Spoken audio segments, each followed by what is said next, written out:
ਵਾਹਿਗੁਰੂ ਜੀ ਕਾ ਖਾਲਸਾ ਵਾਹਿਗੁਰੂ ਜੀ ਕੀ ਫਤਿਹ।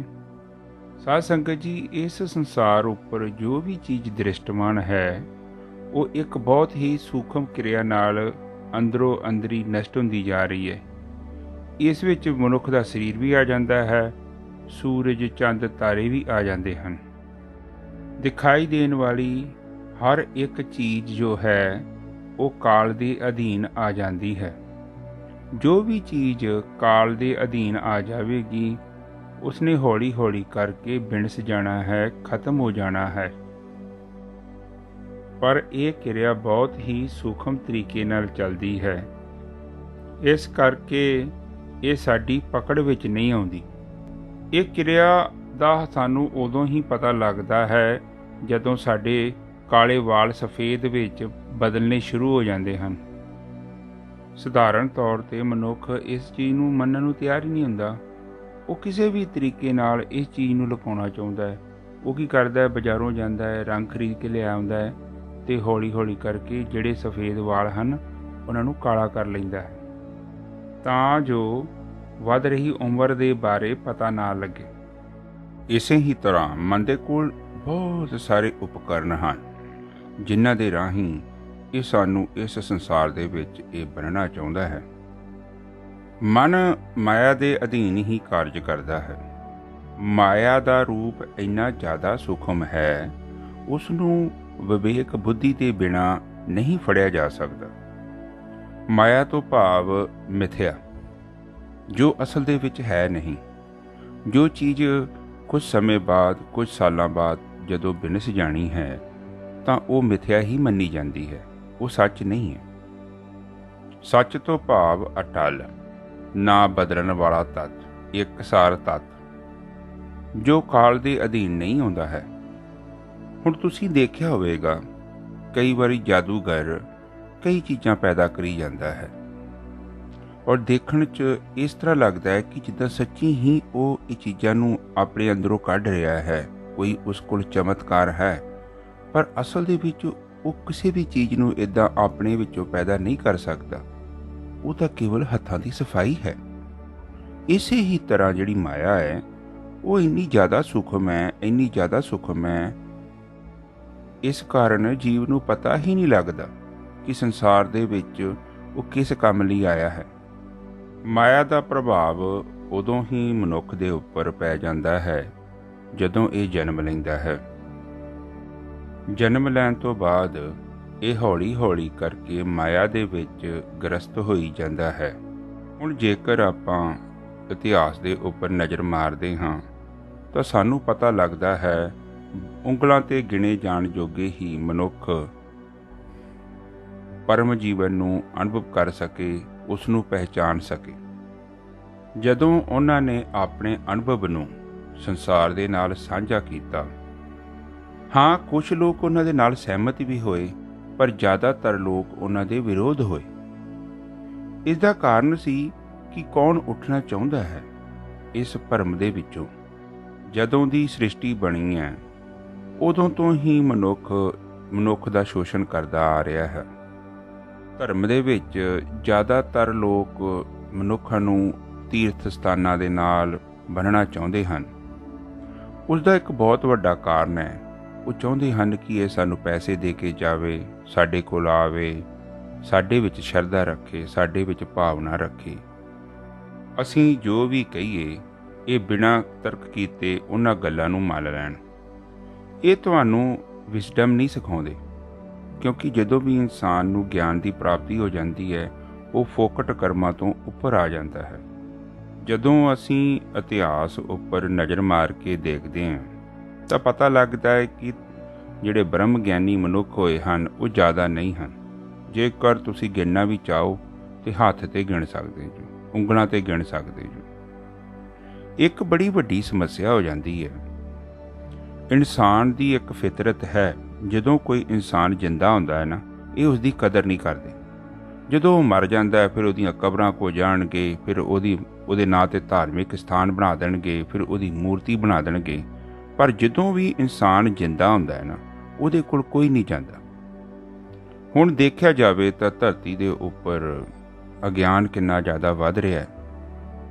ਕਿਉਂਕਿ ਇਨਸਾਨ ਦੇ ਅੰਦਰ ਜੋ ਆਤਮ ਤੱਤ ਹੈ ਉਸ ਦੇ ਨਾਲ ਇਹਦਾ ਕਨੈਕਸ਼ਨ ਟੁੱਟਦਾ ਜਾ ਰਿਹਾ। ਇਹੋ ਹੀ ਕਾਰਨ ਹੈ ਹਰ ਇੱਕ ਮਨੁੱਖ ਆਪਣੇ ਅੰਦਰੋਂ ਬਹੁਤ ਜ਼ਿਆਦਾ ਪਰੇਸ਼ਾਨ ਹੈ, ਬਿਨਾਂ ਮਤਲਬ ਦੇ ਹੀ ਪਰੇਸ਼ਾਨ ਹੈ।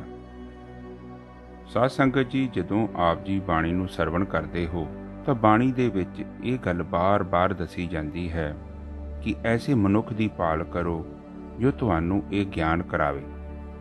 ਕਹਿਣ ਤੋਂ ਭਾਵ ਐਸਾ ਮਨੁੱਖ ਜੋ ਖੂਹ ਦੇ ਵਿੱਚੋਂ ਆਪ ਬਾਹਰ ਨਿਕਲ ਚੁੱਕਿਆ ਹੈ, ਜਿਸ ਨੇ ਇਸ ਮਾਇਆ ਰੂਪੀ ਭਰਮ ਨੂੰ ਪਛਾਣ ਲਿਆ ਹੈ, ਜਿਸ ਨੇ ਆਪਣੇ ਆਪ ਨੂੰ ਪਰਮ ਗਿਆਨ ਨਾਲ ਰੋਸ਼ਨ ਕਰ ਲਿਆ ਹੈ।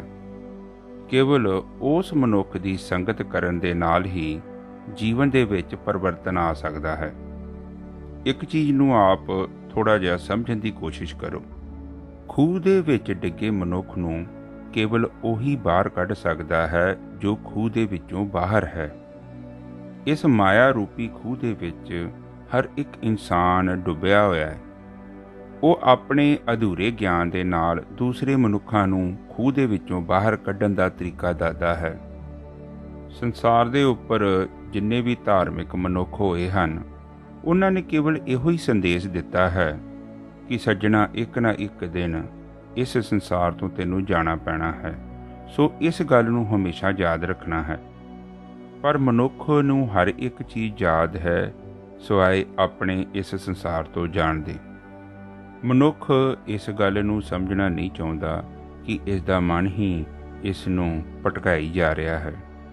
ਜਿੰਨਾ ਚਿਰ ਤੱਕ ਮਨੁੱਖ ਇਸ ਗੱਲ ਦਾ ਅਹਿਸਾਸ ਨਹੀਂ ਕਰ ਲੈਂਦਾ, ਉਨਾ ਚਿਰ ਤੱਕ ਕਿਸੇ ਵੀ ਤਰੀਕੇ ਦੇ ਨਾਲ ਮਨੁੱਖ ਦੀ ਮਦਦ ਨਹੀਂ ਕੀਤੀ ਜਾ ਸਕਦੀ। ਬਾਹਰੀ ਗਿਆਨ ਦੇ ਨਾਲ ਅਸੀਂ ਹੋਰ ਜ਼ਿਆਦਾ ਗਿਆਨ ਤੇ ਇਕੱਠਾ ਕਰ ਲੈਂਦੇ ਹਾਂ, ਪਰ ਇਹਦੇ ਨਾਲ ਸਾਡੇ ਅੰਤਰਾਕਰਣ ਦੇ ਵਿੱਚ ਪ੍ਰਕਾਸ਼ ਪੈਦਾ ਨਹੀਂ ਹੋ ਸਕਦਾ। ਜਿੰਨਾ ਚਿਰ ਤੱਕ ਸਾਡੇ ਅੰਤਰਾਕਰਣ ਦੇ ਵਿੱਚ ਪ੍ਰਕਾਸ਼ ਨਹੀਂ ਪੈਦਾ ਹੁੰਦਾ, ਉਨਾ ਚਿਰ ਤੱਕ ਸਾਡੇ ਅੰਦਰ ਵਿਵੇਕ ਬੁੱਧੀ ਦਾ ਦੀਪਕ ਪ੍ਰਕਾਸ਼ਮਾਨ ਨਹੀਂ ਹੋਵੇਗਾ। ਜਿੰਨਾ ਚਿਰ ਤੱਕ ਅਸੀਂ ਆਪਣੇ ਅੰਤਰਾਕਰਣ ਵਿੱਚ ਪ੍ਰਵੇਸ਼ ਕਰਕੇ ਆਪਣੇ ਆਪ ਨੂੰ ਦੇਖ ਨਹੀਂ ਲੈਂਦੇ ਅਤੇ ਪਰਮਾਤਮਾ ਨੂੰ ਦੇਖ ਨਹੀਂ ਲੈਂਦੇ, ਉਨਾ ਚਿਰ ਤੱਕ ਮਾਇਆ ਦਾ ਭਰਮ ਖਤਮ ਨਹੀਂ ਹੋਵੇਗਾ। ਜਦੋਂ ਸਾਡੀਆਂ ਇੰਦਰੀਆਂ ਬਾਹਰ ਮੁਖੀ ਕਾਰਜ ਕਰਦੀਆਂ ਹਨ ਤਾਂ ਉਹਦੇ ਨਾਲ ਸਾਨੂੰ ਸੰਸਾਰਿਕ ਪਦਾਰਥਾਂ ਦੇ ਬਾਰੇ ਗਿਆਨ ਪ੍ਰਾਪਤ ਹੁੰਦਾ ਹੈ, ਸੰਸਾਰਿਕ ਪਦਾਰਥਾਂ ਦੀ ਪ੍ਰਾਪਤੀ ਹੁੰਦੀ ਹੈ। ਜਦੋਂ ਅਸੀਂ ਆਪਣੀਆਂ ਇੰਦਰੀਆਂ ਨੂੰ ਆਪਣੇ ਅੰਦਰ ਮੋੜ ਲੈਂਦੇ ਹਾਂ ਤਾਂ ਉਹਦੇ ਨਾਲ ਕੀ ਹੁੰਦਾ ਹੈ ਕਿ ਸਾਰੀ ਪ੍ਰਾਣ ਊਰਜਾ ਜਿਹੜੀ ਬਾਹਰ ਮੁਖੀ ਸੀ, ਉਸਨੇ ਅੰਤਰਮੁਖੀ ਹੋ ਜਾਣਾ ਹੈ। ਜਦੋਂ ਊਰਜਾ ਅੰਤਰਮੁਖੀ ਹੋ ਗਈ ਤੇ ਇਸ ਨੇ ਮਨ ਨੂੰ ਵੀ ਆਪਣੇ ਆਪ ਹੀ ਸੁਰਤੀ ਵਿੱਚ ਲੀਨ ਕਰ ਦੇਣਾ ਹੈ। ਜਦੋਂ ਸੁਰਤੀ ਆਤਮ ਤੱਤ ਵਿੱਚ ਲੀਨ ਹੋ ਜਾਂਦੀ ਹੈ, ਉਸ ਤੋਂ ਬਾਅਦ ਮਨ ਤੇ ਇੰਦਰੀਆਂ ਸਾਡੇ ਅਧੀਨ ਕਾਰਜ ਕਰਨਾ ਸ਼ੁਰੂ ਕਰ ਦਿੰਦੇ ਹਨ। ਮਨ ਇੱਕ ਅੱਤ ਤੋਂ ਦੂਜੀ ਅੱਤ ਤੱਕ ਜਾਣ ਦੇ ਲਈ ਕੁਝ ਹੀ ਛਣ ਲਗਾਉਂਦਾ ਹੈ। ਇਹ ਕਹੇਗਾ ਕਿ ਇੱਕ ਛਣ ਦੇ ਵਿੱਚ ਕਿ ਮੈਂ ਦੁਨੀਆ ਦਾ ਰਾਜਾ ਹੋ ਜਾਵਾਂ, ਦੂਸਰੇ ਛਣ ਇਹ ਕਹਿੰਦਾ ਹੈ ਮੈਂ ਸੰਸਾਰ ਦਾ ਤਿਆਗ ਕਰਕੇ ਉਦਾਸੀ ਹੋ ਜਾਵਾਂ। ਮਨ ਰੂਪੀ ਜੋ ਸ਼ਕਤੀ ਹੈ, ਜਿਸ ਦੇ ਨਾਲ ਜੋ ਕਾਲੀ ਛਾਇਆ ਚਿੰਬੜ ਗਈ ਹੈ, ਉਸ ਨੂੰ ਨਸ਼ਟ ਕਰਨ ਦਾ ਕੇਵਲ ਇੱਕੋ ਹੀ ਤਰੀਕਾ ਹੈ, ਉਹ ਹੈ ਪ੍ਰਾਣ ਊਰਜਾ ਨੂੰ ਪ੍ਰਗਟ ਕੀਤਾ ਜਾਵੇ। ਜਿੰਨਾ ਚਿਰ ਤੱਕ ਤੁਹਾਡੇ ਸਰੀਰ ਦੇ ਅੰਦਰ ਇਹ ਸ਼ਕਤੀ ਪ੍ਰਗਟ ਨਹੀਂ ਹੋ ਜਾਂਦੀ, ਉਹਨਾਂ ਚਿਰ ਤੱਕ ਇਸ ਮਨ ਨੇ ਨਸ਼ਟ ਨਹੀਂ ਹੋਣਾ। ਸਾਧ ਸੰਗਤ ਜੀ, ਕੁਝ ਸਵਾਲ ਕੀਤੇ ਹਨ ਸਰੀਰਾਂ ਨੇ, ਉਹਨਾਂ ਦੇ ਮੈਂ ਜਵਾਬ ਦੇਣ ਜਾ ਰਿਹਾ ਹਾਂ ਤਾਂ ਜੋ ਦੂਜੀ ਸੰਗਤ ਨੂੰ ਵੀ ਕੁਝ ਫਾਇਦਾ ਮਿਲ ਸਕੇ। ਜਦੋਂ ਆਪ ਸਾਧਨਾ ਕਰਦੇ ਹੋ ਤਾਂ ਆਪਣੇ ਧਿਆਨ ਨੂੰ ਆਪਣੀਆਂ ਅੱਖਾਂ ਵਿੱਚ ਇਕਾਗਰ ਨਹੀਂ ਕਰਨਾ, ਨਾ ਹੀ ਅੱਖਾਂ ਦੇ ਵਿੱਚ ਆਉਣ ਵਾਲੇ ਪ੍ਰਕਾਸ਼ ਨੂੰ ਦੇਖਣਾ ਹੈ। ਆਪ ਨੇ ਆਪਣੇ ਧਿਆਨ ਨੂੰ ਪਹਿਲਾਂ ਤ੍ਰਿਕੋਟੀ ਦੇ ਵਿੱਚ ਇਕਾਗਰ ਕਰਕੇ ਰੱਖਣਾ ਹੈ।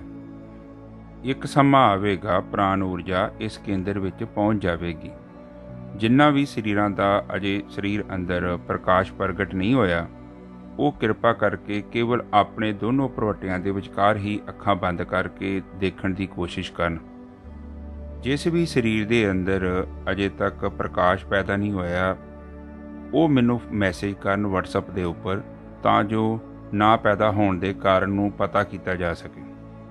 ਜਦੋਂ ਆਪ ਸਮਾਧੀ ਦੇ ਵਿੱਚ ਪ੍ਰਵੇਸ਼ ਕਰੋਗੇ ਤਾਂ ਸਭ ਤੋਂ ਪਹਿਲਾਂ ਇੱਦਾਂ ਹੋਵੇਗਾ ਕਿ ਤੁਹਾਨੂੰ ਇੱਦਾਂ ਲੱਗੇਗਾ ਕਿ ਮੈਡੀਸਨ ਵਾਂਗੂ ਇੱਕ ਸਮੈਲ ਤੁਹਾਡੀ ਨਾਸਕਾ ਦੇ ਵਿੱਚ ਆਈ ਹੈ। ਉਸਨੇ ਹੌਲੀ ਹੌਲੀ ਕਰਕੇ ਤੁਹਾਡੇ ਸਰੀਰ ਦੇ ਵਿੱਚ ਪ੍ਰਵੇਸ਼ ਕਰ ਜਾਣਾ ਹੈ, ਜਿਸ ਦੇ ਨਾਲ ਕੀ ਹੋਵੇਗਾ ਕਿ ਤੁਹਾਡਾ ਸਰੀਰ ਇੱਕਦਮ ਸ਼ਾਂਤ ਹੋ ਜਾਵੇਗਾ। ਉਸ ਤੋਂ ਬਾਅਦ ਕੀ ਹੋਵੇਗਾ ਕਿ ਹੌਲੀ ਹੌਲੀ ਕਰਕੇ ਤੁਹਾਡੇ ਜਿਹੜੇ ਸਵਾਸ ਹਨ ਉਹ ਬਿਲਕੁਲ ਨਾਭੀ ਚੱਕਰ ਦੇ ਲਾਗੇ ਪਹੁੰਚ ਜਾਣਗੇ। ਕਹਿਣ ਤੋਂ ਭਾਵ ਤੁਹਾਡੇ ਸਵਾਸ ਨਾਭੀ ਤੋਂ ਚੱਲਣੇ ਸ਼ੁਰੂ ਹੋ ਜਾਣਗੇ। ਆਪਨੇ ਇਸ ਚੀਜ਼ ਦੀ ਕਦੇ ਵੀ ਪਰਵਾਹ ਨਹੀਂ ਕਰਨੀ ਕਿ ਆਪ ਜੀ ਦੇ ਅੰਦਰ ਬਹੁਤ ਸਾਰੇ ਔਗਣ ਹਨ।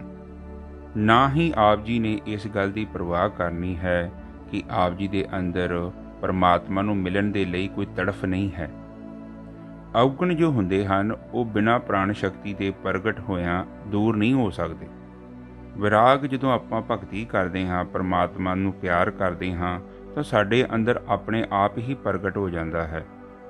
ਜਦੋਂ ਪ੍ਰਾਣ ਊਰਜਾ ਮਸਤਕ ਵਿੱਚ ਪਹੁੰਚ ਜਾਂਦੀ ਹੈ ਤੇ ਤੁਹਾਡੇ ਮਸਤਕ ਨੇ ਅੰਦਰੋਂ ਹਿੱਲਣਾ ਸ਼ੁਰੂ ਕਰ ਦੇਣਾ ਹੈ, ਤਾਂ ਤੁਹਾਨੂੰ ਇਸ ਤਰ੍ਹਾਂ ਦੀ ਆਵਾਜ਼ ਆਵੇਗੀ। ਜਦੋਂ ਆਪਾਂ ਸਾਬਣ ਦੇ ਨਾਲ ਹੱਥ ਧੋ ਕੇ ਤੇ ਉਹਨਾਂ ਹੱਥਾਂ ਨੂੰ ਟੂਟੀ ਦੇ ਅੱਗੇ ਕਰਦੇ ਹਾਂ ਤਾਂ ਉਸ ਦੇ ਨਾਲ ਕੀ ਹੁੰਦਾ ਕਿ ਹੌਲੀ ਹੌਲੀ ਸਾਬਣ ਉਤਰਦਾ ਜਾਂਦਾ ਹੈ ਤੇ ਬਾਅਦ ਦੇ ਵਿੱਚ ਕਿਰਚ ਕਿਰਚ ਦੀ ਜਿੱਦਾਂ ਆਵਾਜ਼ ਆਉਂਦੀ ਹੈ, ਉਸ ਤਰ੍ਹਾਂ ਦੀ ਆਵਾਜ਼ ਤੁਹਾਨੂੰ ਮਸਤਕ 'ਚੋਂ ਆਉਣੀ ਸ਼ੁਰੂ ਹੋ ਜਾਵੇਗੀ।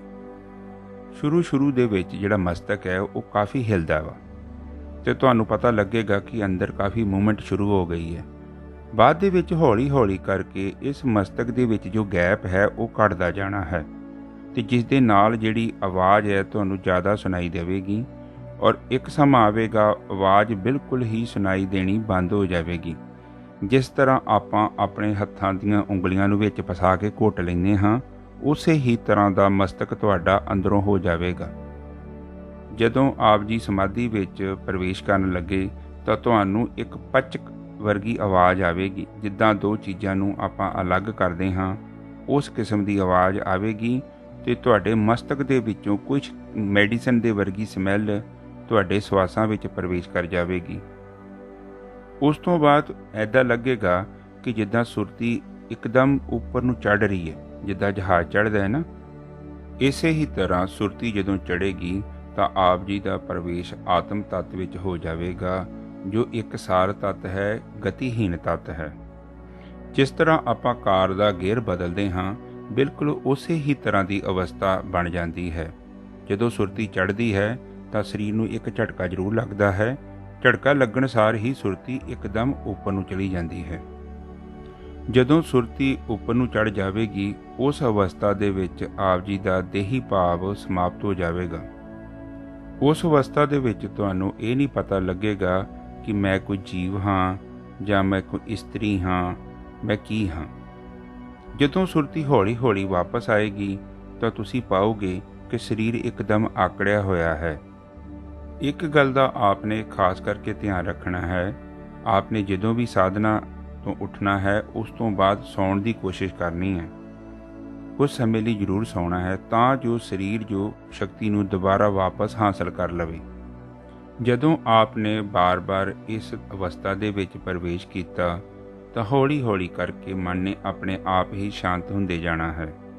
ਕਹਿਣ ਤੋਂ ਭਾਵ ਤੁਸੀਂ ਆਪਣੇ ਆਪ ਵਿੱਚ ਹੀ ਖੁਸ਼ ਅਤੇ ਸੰਤੁਸ਼ਟੀ ਮਹਿਸੂਸ ਕਰੋਗੇ। ਇਸ ਦੇ ਨਾਲ ਕੀ ਹੋਵੇਗਾ ਕਿ ਤੁਹਾਡਾ ਮਨ ਆਪਣੇ ਆਪ ਹੀ ਅਚਿੰਤ ਹੋ ਜਾਵੇਗਾ, ਚਿੰਤਾ ਤੋਂ ਮੁਕਤ ਹੋ ਜਾਵੇਗਾ।